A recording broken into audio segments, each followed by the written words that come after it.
Om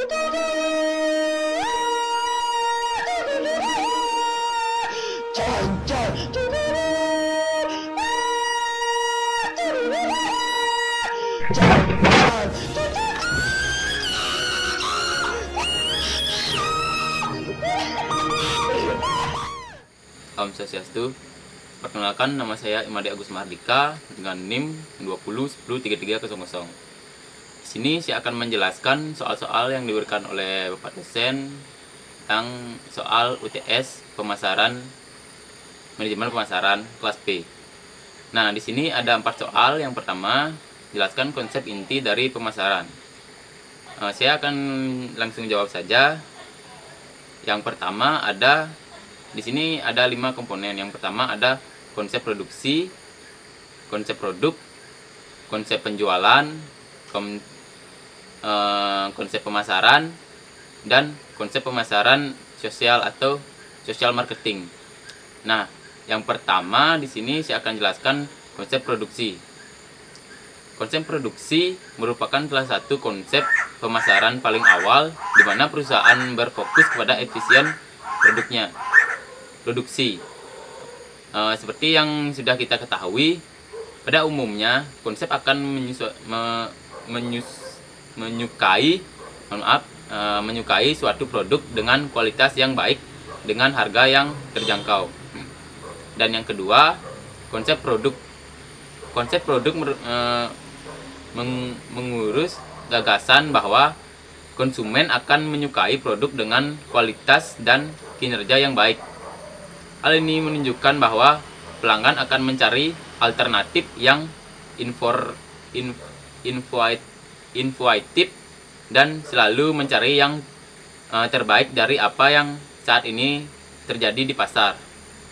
Dan yang ketiga, konsep penjualan atau selling. Konsep penjualan meyakini bahwa pelanggan akan membeli produk saat perusahaan melakukan penjualan secara agresif. Dan yang ketiga, konsep pemasaran atau marketing. Sesuai yang kita ketahui, konsep pemasaran ini menempatkan konsumen sebagai fokus utama mereka. Mereka akan memahami apa yang menjadi kebutuhan keinginan konsumen, serta menjelaskan strategi pemasaran sesuai dengan riset pasar melalui dari konsekuensi produk hingga penjualan. Dan yang kelima, konsep pemasaran sosial atau social marketing. Konsep pemasaran sosial adalah konsep pemasaran yang relatif baru. Sebagian besar orang beranggapan bahwa konsep pemasaran sosial memiliki pemikiran yang selangkah lebih maju daripada konsep pemasaran yang sebelumnya sudah kita bahas di poin yang keempat. Anggapan tersebut muncul karena perusahaan yang mengusung konsep ini tidak berusaha untuk memenuhi kebutuhan konsumennya, namun juga menekankan pada kesejahteraan masyarakat. Soal nomor 2, jelaskan apa yang dimaksud dengan rencana jangka panjang dan rencana strategik. Nah, saya akan jawab apa yang dimaksud dengan rencana jangka panjang. Rencana jangka panjang. Rencana jangka panjang adalah rencana strategis yang mencakup rumusan mengenai tujuan dan sasaran yang hendak dicapai oleh suatu perusahaan dalam jangka waktu yang lama. Dan perencanaan strategis adalah proses dilakukan suatu organisasi untuk menentukan strategi atau arahan, serta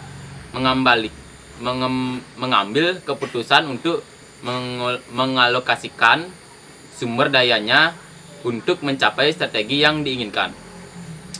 Nah, soal nomor 3, apa saja proses dalam keputusan pembelian? saya akan jawab. Proses keputusan pembelian merupakan proses di mana konsumen melewati 5 tahap, yaitu pengenalan masalah, perencanaan informasi, evaluasi alternatif, keputusan pembelian, dan perilaku secara pembelian yang dimulai jauh sebelum pembelian aktual dilakukan dan memiliki dampak yang lama. Nah, soal yang keempat, ada mengapa suatu bisnis memerlukan riset pemasaran terlebih dahulu. Saya akan jawab. Pentingnya riset pemasaran bagi perusahaan dengan tujuan dilakukannya marketing riset pemasaran, yaitu untuk mengetahui dan melakukan analisa yang dibutuhkan atau diperlukan oleh pasar atau masyarakat, dan juga untuk mengetahui pacing bisnis. Nah, sekian dari jawaban-jawaban saya. Apabila saya ada salah kata, mohon maaf. Untuk soal-soal ini saya sudahkan, dan terima kasih. Om Santi Santi Om.